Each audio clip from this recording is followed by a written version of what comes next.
Fairy Tail est probablement l'une des meilleures œuvres que j'ai pu visionner de ma vie dans son intégralité et vous avez tout plaqué, vous avez tout résumé à la grosse paire de nibards à Lucie. Avant que la vidéo n'entre en profondeur, abonne-toi, top départ. Je sais pas si vous vous rendez compte et si vous vous en rendez pas compte, il va falloir aller consulter parce que vous avez un sérieux problème. Vous avez résumé absolument tout Fairy Tail à 2-3 grosses paires de seins qui se promènent à droite à gauche. C'est vous qui n'avez pas votre attention au bon endroit, c'est ça le vrai problème. Le fanservice ne tue pas une œuvre, il y a juste à regarder One Piece, il y a des nibards à droite à gauche et pourtant l'œuvre est toujours autant fascinante. C'est pas indispensable, il y a des œuvres magnifiques sans fanservice, il y a juste à regarder Free Rein ou Mamusume, tu vois, voilà ce que je veux dire. Entre autres évidemment, parce que là c'est les seuls exemples qui me venaient en tête, mais c'est juste vous le problème en fait. Si vous êtes des gooners, ne criez pas au fanservice. Bref, Fairy Tail est une œuvre génialissime, l'une des rares fois où dans les animés on aborde la notion de lien d'amitié solide, sans pour autant que ça paraisse un peu cuculapraline, tu sais. Les liens de l'amitié nous ont permis de triompher sur le mal, non mais laisse-moi rire. Si je devais tout de suite vous donner mon arc préféré, je dirais que c'est Galuna, l'île maudite là, vous savez, avec les gouttes de lune censées libérer le démon d'Eliora. C'était juste fascinant pour de multiples raisons, dont Houl fait évidemment partie, parce qu'encore une fois vous connaissez votre gars. Non mais sérieux, t'as vu la scène où elle est en maillot dans la neige là? L'île de Galuna dans son intégralité, c'était phénoménal, c'était vraiment phénoménal. Toutes les révélations qu'on a pu avoir à ce moment là, tous les plot twists qu'on a pu avoir à ce moment là, et d'ailleurs toute l'histoire n'est qu'un plot twist gigantesque. Je vais vous laisser quelques secondes pour quitter la vidéo pour celles et ceux qui veulent pas savoir la fin. Les 3,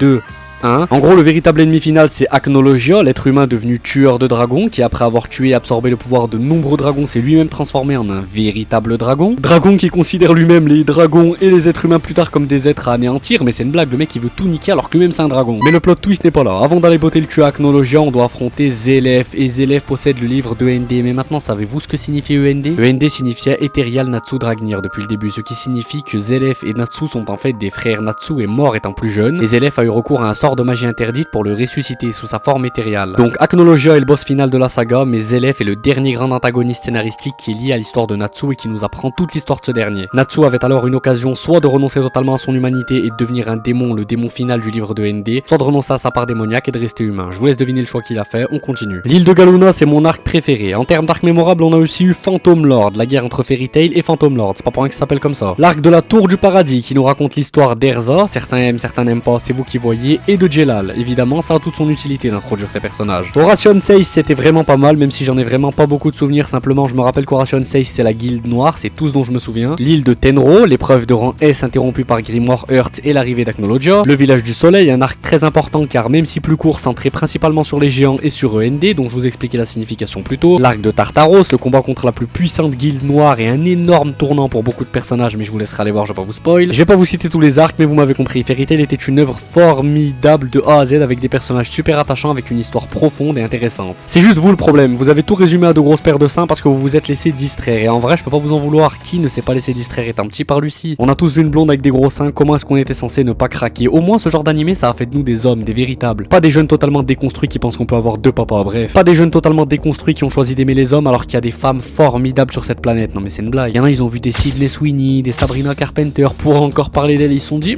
non je préfère un paf. Misère de misère, la déconstruction des populations et la hausse du wokisme, j'en ferai une vidéo à part entière un beau jour si je décide de me mettre une condamnation sur le dos vu que dans ce pays de merde on peut plus s'exprimer librement. Bref, merci à toutes et à tous du visionnage et du temps que vous m'avez accordé. Pour celles et ceux qui n'ont pas vu Fairy Tail, vous ne regrettez pas, allez-y. Abonnez-vous, je vous le redemande, sale. Nous dans la maison, prochaine vidéo très bientôt.